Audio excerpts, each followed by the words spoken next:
स्वाभिमान से समझौता नहीं करूंगा। तारीफ तो तब है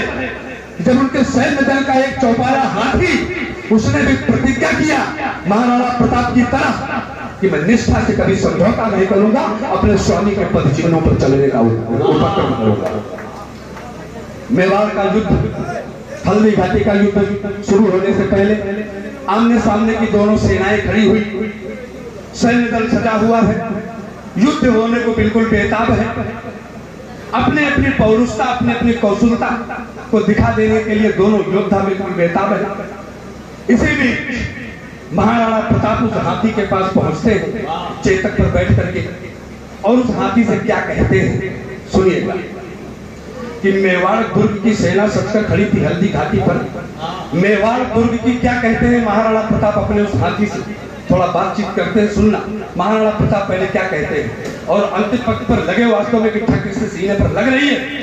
तो भारतवर्ष के उस वीर जानवर के सम्मान में ताली बजनी चाहिए कि मेवाड़ दुर्ग की सेना सजकर खड़ी थी हल्दी घाटी पर, खड़े थे योद्धा चलने को निज धर्म युद्ध परिपाटी पर, क्षण भर को जा टिके नयन राणा के अपने हाथी पर, मस्तक पर दोनों हाथ रखा अपने अनबोले साथी पर, बोले चेतक पर हो सवार दुश्मन को धूल चटाऊंगा, रिपु रक्त से हल्दी घाटी की मैं प्यास बुझाऊंगा। वो महत्वपूर्ण भूमिका तेरी मेवाड़ मुकुट की रक्षा में पूर्णांक आज अर्जित करना रण की इस कठिन परीक्षा में, पूर्णांक आज अर्जित करना रण की इस कठिन परीक्षा में। और क्या बोले, हे राम प्रसाद देना प्रसाद दुश्मन को तुम कोलाहल, हे राम प्रसाद देना प्रसाद दुश्मन को तुम कोलाहल की, करना कर्म निडर होकर चिंता मत करना तुम हल्की, यदि घाव लगे तन पर तो पीला निज के धुला देना, आहट से पहले सैनंदल में शत्रु को शीघ्र सुला देना, आंच नहीं आने पाए राणा के परम प्रतिष्ठा पर, दाग नहीं लगने पाए ए हाथी तेरी निष्ठा पर, और हे मतंग ले लो उमंग पौरुषता तुम दिखला देना, हम मेवाड़ी योद्धा है दुश्मन को ये बतला देना। कमाल है चौहान, हम मेवाड़ी योद्धा है दुश्मन को ये बतला देना। आप देखिए हाथी उत्तर क्या देता है, और इस प्रकार का उत्तर अपने स्वामी को आपने देखा होगा किसान परिवार से है, आपके बैल कितनी आपकी आज्ञा मानते हैं, जिस बैल को इशारा करते वही उड़ता है। ये भारतवर्ष के जानवर हैं, कोई विदेश के नहीं है। तब वो हाथी जो है कैसे उत्तर देता अपने स्वामी को, क्या जवाब देता है। यदि हाथी का वो जवाब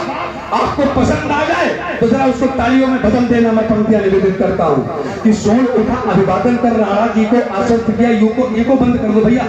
ईको बिल्कुल आवाज पूरी खोल दो कि सोन उठा अभिवादन कर राणा जी को आश्वस्त किया, आर पार करने के चिंतन में निज मन को व्यस्त किया। हे नरेश मेवाड़ धरा का है अनाज हमने खाया, जिनके पोषक तत्वों से संगठित हमारी है काया, प्राण जाए पर वचन न जाई हमने भी तो मंत्र पढ़ा है, युद्ध कला की सभी विधाओं का मुझ पर भी तंत्र चढ़ा है, किया प्रतिज्ञा है हमने दुश्मन का बच्च फाड़ने को,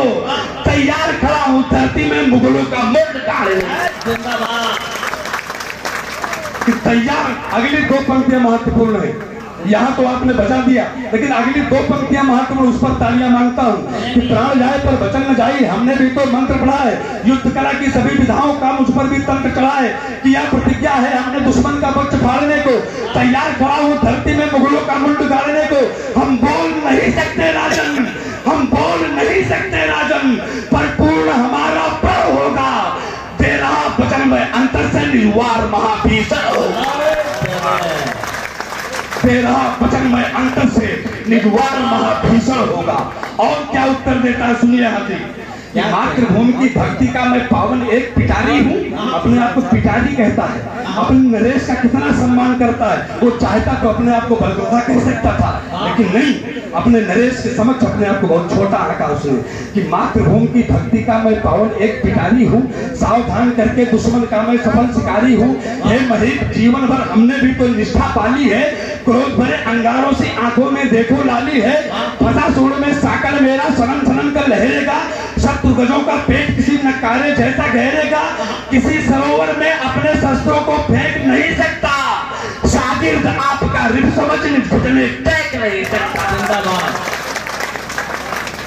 शागिर्द आपका रिप समझ घुटने। अगली दो पंक्तियां फिर महत्वपूर्ण है, फिर मैं उस पर तालियां आगे से पीछे तक सभी श्रोताओं का एक संवेद स्वर में तालियां दो पंक्तियों पर मांगता हूं। सुनिएगा कि फंसा सूल में साकल मेरा सनन सनन कर लहरेगा, शत्रु गजों का पेट किसी नकारे जैसा गहरेगा, किसी सरोवर में अपने शस्त्रों को फेंक नहीं सकता, शागिर्द आपका रिप समझ घुटने टेक नहीं सकता, समर भूमि को शत्रु के सौ का खलिहान करूंगा मैं,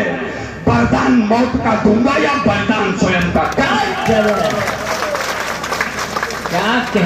वरदान मौत का दूंगा या निज को बलिदान करूंगा मैं। आइए अब युद्ध शुरू होता है। ये बातचीत खत्म हुई महाराणा प्रताप और हाथी की। हाथी राम प्रसाद और महाराणा प्रताप की बातचीत खत्म हुई, युद्ध आरंभ होता है। मैं ज्यादा लंबी भूमिका नहीं बनाना चाहता हूं, मैं समझ गया हूं कि आप कविता के तेवर को जानते हैं। इसी तरह से जीवंत होकर के पढ़िएगा। मुझे भी याद रहे कि मैं अमोली में पहली बार गया था, उसका सम्मान मिला मुझे। मैं पंक्तियां निवेदित करता सुनना कि दिख रहा दूर से ही रणभूमि में गज का गर्वित ललाट,